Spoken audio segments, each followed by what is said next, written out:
Hello, BTSA participating and consulting teachers. First off, I want to thank you so much for doing this with me, for watching this video prior to our advice and assistance. I want to start off our presentation about differentiated instruction, explaining that this presentation itself is an example of how you can differentiate instruction in your classroom.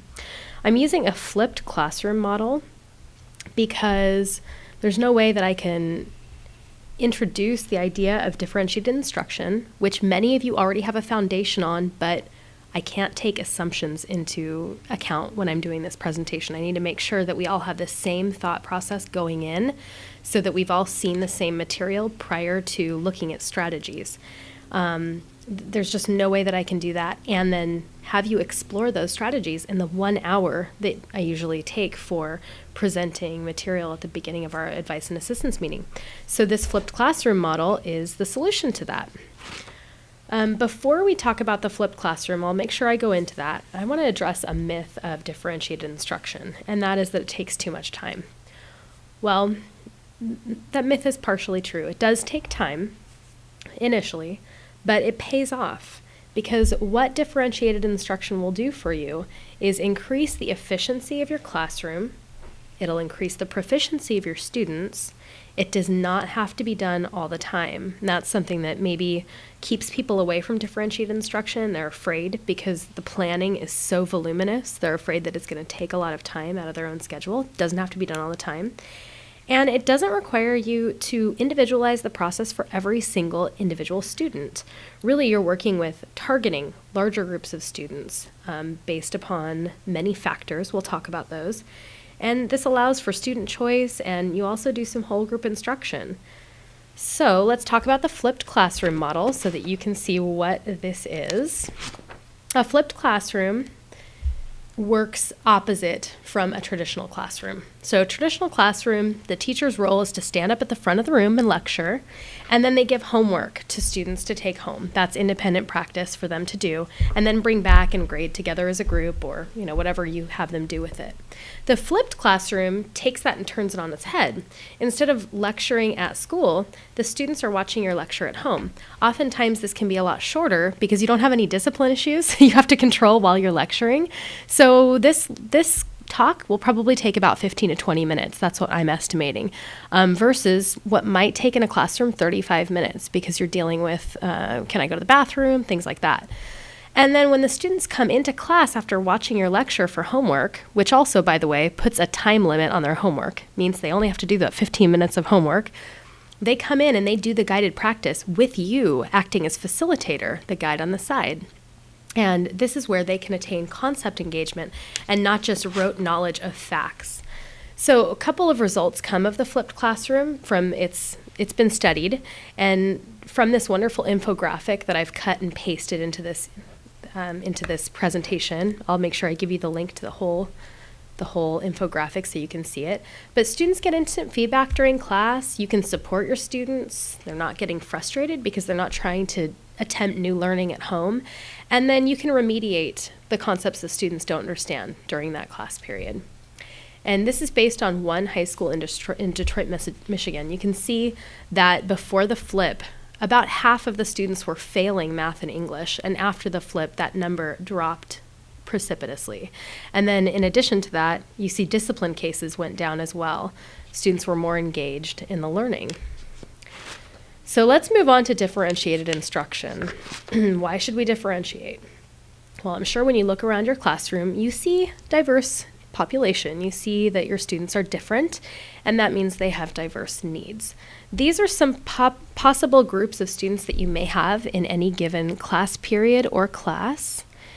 And I'm sure as you look at these titles emerging, you can think to yourself of certain names of students that fall under one or many of these categories or several of these categories. And it wouldn't be a good BTSA workshop without addressing equity, which is Induction Standard 6. We're going to talk a little bit about something that we really don't touch upon much. We really focus on English learners, students with disabilities, high achievers. We work on all of those, but we don't talk a lot about impoverished students. So I want to make sure to give them their due and explain some things to you that you might not have known before. And take a look at this quote by William Butler Yeats.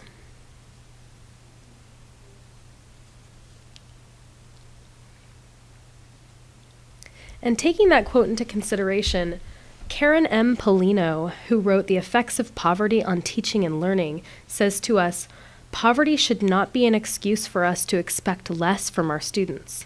They indeed come to us with numerous issues and challenges that interfere with their learning. We need to focus on their learning, find ways to help them overcome these challenges, and gain the most they can from their education. Their education is likely their one chance to break the poverty cycle and escape. Just because they are poor doesn't mean they cannot succeed. It is actually one of the best reasons for them to succeed." And so we need to look at there are two different types of poverty. We need to look at those so that you can understand your students who are sitting in your classroom every day. The first is generational poverty. These students are trapped in poverty for about 2 to 3 generations at least. And what happens is the disadvantages that they have, they work in the cyclical circular process, making it virtually impossible for them to break out of this. They don't have formal language. They don't understand the rules of the middle class. They don't really feel that they can escape or plan for the future. So these are the kids who are going to come to your room, and you know that they live in poverty. You know that they're living multifamily to one apartment, something like that, and they're going to pull an iPhone out of their pocket, out of their designer jean pocket. And the reason for that is because they're not planning for the future. When they get money, they spend it. And that's that part of that cyclical part of generational poverty. It is cyclical. That's what they have always done. That's what they will always do. They don't plan for the future. The middle class usually plans for the future. They sock their money away going, you know what, we're going to need this at some point. So you want to kind of put that into your brain and know where they're coming from, and that is why. And then there's situational poverty. Now, these are students in our classroom who've had a trauma recently, like a divorce or a death in the family, unexpected health problems where they're drawing a lot on the expenses, maybe loss of a job in our economy. Certainly that's a major possibility. Now, their parents usually have a higher education base, and the family itself is more likely to be familiar with the middle class rules. And they're also more likely to have assistance from family or friends. So some commonalities that situational and generational poverty have are that students are likely to lead a transitory life. They may be moving from home to home, maybe to a motel, a garage, multifamily, living in one apartment or one small house. This happens often. And they don't have good attendance records because they are constantly moving. Sometimes they'll even move to another country. Some students move to Mexico for a time, come back. I'm sure that you've seen that, those of you who work sort of towards the eastern end of our district. And then there's also an emotional trauma to both generational and situational poverty. So you need to remember that the best way to combat poverty in general is by building a trusting, nurturing, respectful relationship with kids and keeping your instructional standards very high for them. Oftentimes, like it was said in Karen Polino's quote, that's the only way they're going to get out. And so we need to consider that for us. So taking those things into account, all of our diverse students, we need to think about how students make meaning. Well, they make meaning out of what we teach them based upon their prior knowledge, their learning style, that's how they learn, their attitudes toward everything in life, and then their beliefs. So the more varied these things are, the more we need to differentiate. And yet, we have these 30, I'm going to use the number 38, even though we know that it's larger for some classes and smaller for others. But you have one teacher and one classroom. And that does not, and it should not equate to one size fits all. Because this isn't a one size fits all kind of profession. We need to make sure that we are making that differentiated attempt for all students to be able to access the learning from different ways. And meanwhile, I talked about expectations. It's really important to keep those high expectations. And to avoid low expectations, here are some ways. You need to clearly communicate high expectations, maintain very high standards. That's going to be helpful with having the Common Core standards coming toward us. You need to base your expectations of student on data, not on their culture, their background, their socioeconomic status, etc. You need to continually monitor and adjust expectations. We do that through assessment. We also need to differentiate only when needed, and that's important to point out. Remember, I said you don't have to differentiate all the time, just when needed. When you notice you're doing something and you go, gosh, I've got many different levels here, I've really got to differentiate. And then lastly, we don't give up on a student. No matter what the situation is, we're not going to give up. So we really want to aim for flow in the classroom. When you're looking at high expectations, you don't want them to be impossible, but you do want to aim for flow. So what is flow? Well, Miali Csikszentmihalyi, can't pronounce that last name well, says that flow is the state in which people are so involved in an activity that nothing else seems to matter. The experience itself is so enjoyable that people will do it even at great cost for the sheer sake of doing it. And I equate this to things that you just love to do. If you're a rock climber or a scuba diver, or you love to play the piano or something, you will spend a lot of your paycheck doing those experiences because you love to do it. And you get so involved in that activity during that time that the hours seem to slip away. And you don't even realize it's been 4 hours and it seriously feels like 10 minutes. That's flow. And you know you've been in a situation of flow when you have that slipping of time. Now, I'm not going to fool you into thinking that students are going to be in flow every single day in your classroom. However, we want to think about flow zone when you're creating your lessons. And when we're looking at differentiated instruction, it's important to mention this because the flow zone is this area where it's not too hard, but it's also not too easy. If it's too easy, you're going to get your students into boredom. They're not going to be engaged. But if the challenge is so high, you're going to push them into this anxiety where they're not going to be able to do anything because they're going to shut down. They won't feel like they can do it. You want to push them just enough. So keep those expectations focused on data. Look at the data from the pre-assessment or from your prior assessment and focus in there and make sure that you're pushing them to the area where they can get into that flow zone. So what is differentiated instruction? Well, Carol Ann Tomlinson is sort of the mother or the guru of differentiated instruction. And I love this quote because it really describes that, the opposite of that one-size-fits-all. She says, differentiation is simply a teacher attending to the learning needs of a particular student or small group of students, rather than teaching a class as though all individuals in it were basically alike. And I know that we all want to do what she says here, but oftentimes you walk into a classroom, and I walk into a lot of them, where it's more the second half, you know? The instruction is going out, and it's like everyone, it's a cookie cutter kind of model. So we want to try to differentiate, again, not all the time. You want to do it as it's needed. So how can you? There are many different ways. So when we look at differentiated instruction, we look at content, process, and product. The content is what we teach, what the students are learning. What you want to do is put more depth into the curriculum through organizing concepts and structure of knowledge, including offering similar materials with various levels of difficulty. So you can vary the content, giving your advanced students a higher level reading, and maybe your average students the textbook reading, and maybe scaffolding that reading for your students who are struggling with that. And that would be how to differentiate your content. That would be one way to differentiate your content. Process is how students take in concepts and information, how they learn it. And this requires varied instructional techniques. And we're really going to talk about process on the 28th when we get together. You can see one of the ways that you can differentiate process is through a mind map. And I just took a snapshot of that, but students can do mind maps for their learning through note-taking. And the last way is through product. And that's how students show what they know.